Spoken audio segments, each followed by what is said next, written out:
So it is officially UFC 313 fight week. We're going to see the return of Poatan, Alex Pereira, the biggest star in the UFC right now. He's going to be going against #1 light heavyweight Magomed Ankalaev.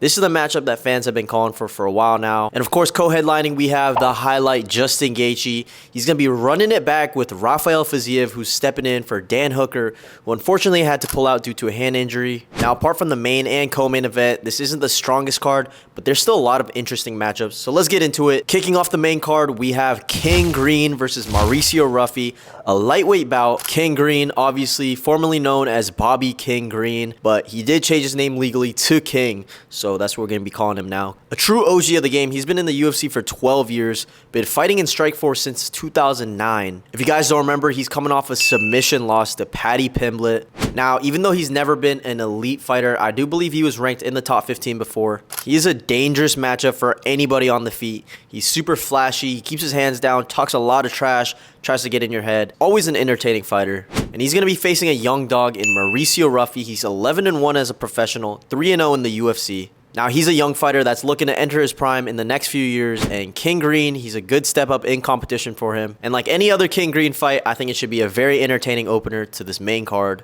Up next, we have a women's flyweight bout between #5 Amanda Lemos versus #7 Iasmin Lucindo. Now, Lemos, she's 1-2 in her last 3. She's coming off a submission loss, but she did recently fight for the title against Zhang Weili, and she does have a win over Mackenzie Dern. And out of her 8 UFC wins, she does have 5 finishes, so she does have a very versatile skill set. Now, Lucindo, she's riding a 4-fight win streak, and she's looking to crack the top 5, which a win over Amanda Lemos should do. Now, with Lemos recently losing to Zhang Weili, I hope Lucindo does pull off the win because I want to see some fresh new contenders in this division. Weili has obviously been so dominant that, I mean, she's just running laps around the division at this point, and I just want to see some new faces in there, so hopefully she takes this one and can work her way up to that title. Now, after that, we have another lightweight bout between #13 Jalin Turner versus Ignacio Bahamondes. Now, Turner, he's had a rough couple of years, going 1-3 in his last 4. He would be on a 2-fight knockout streak if he didn't try to get that knockoff KO against Renato Moicano.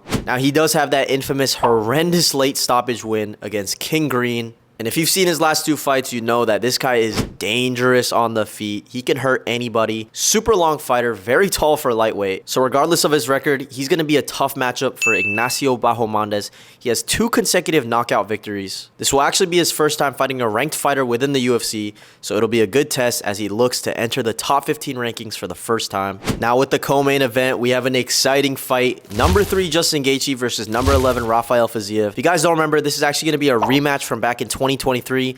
Justin Gaethje was able to edge out a 3-round decision win against Fiziev, who at the time was 12-1 and was coming off a knockout victory over former champion Rafael dos Anjos. Justin, he hasn't fought since getting knocked out by Max Holloway at UFC 300.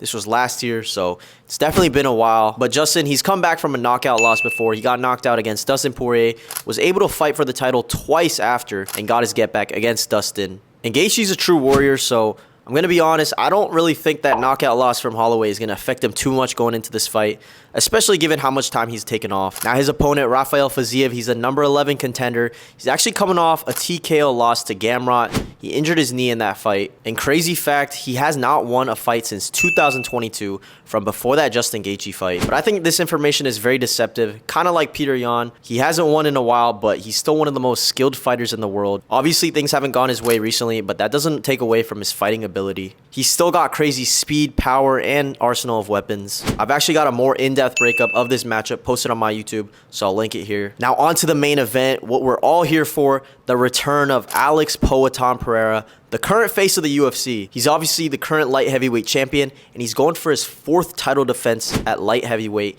in his 7th UFC title fight. And he's on an insane 4-fight knockout streak. And this matchup against #1 contender Magomed Ankalaev is the one that everyone's been worried for. He hasn't lost since 2018, just over 7 years ago. Now, this is actually his 2nd time fighting for the title. If you guys don't remember, he fought for the vacant light heavyweight title against Jan Blachowicz back in 2022 when Yuri Prochazka had to vacate the title due to his shoulder injury. That fight ended in a controversial draw, so nobody got the belt, but a lot of people, including myself, think that Magomed Ankalaev won. I mean, Blachowicz himself, even at the end of the fight, told them to give him the belt. saying that he felt like he won the fight.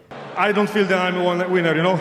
So in a different world, Magomed Ankalaev would have been the champion that night. Now, obviously, I'm very excited for this fight, as are a lot of other people. And really, the big question going into this fight is, how much wrestling will Ankalaev use, and how successful will he be? When people were talking about this matchup, they were talking about how Ankalaev is just going to absolutely wrestle Pereira. I don't know if I believe that. Now, we've seen very limited wrestling from Pereira. In that Israel Adesanya fight, he did use some wrestling, but wrestling is obviously not Adesanya's strongest suit. So it's hard to gauge his wrestling ability just through that fight alone. But also, I don't believe that it's just going to be a wrestle because if you watch Ankalaev's fights, he doesn't use his wrestling all that much. I mean, he likes to keep it standing, have a kickboxing match, and apparently he wants to stand with Pereira, so we'll see how it goes. Pereira just has that God-given ability to end the fight whenever he pleases. I mean, his power is insane. That's why he's on a 4-fight knockout streak. And to think that Pereira is going for his 4th title defense at light heavyweight is absolutely insane to think about, because I still remember when Joe Rogan talked about this guy on his podcast, and he wasn't even signed to the UFC yet. So the impact that he's made in the UFC while only being here such a short amount of time and transitioning into the sport very recently is amazing to think about. I mean, the dude has saved so many UFC cards, and he'll definitely go down in the UFC Hall of Fame. So I hope he knocks Magomed Ankalaev the fuck out, because Alex Pereira is good for business. So what do you guys think? Will it be and still or and new? Let us know in the comments. Drop your thoughts on these other matchups as well if you're not a casual, and we'll see you on the next video.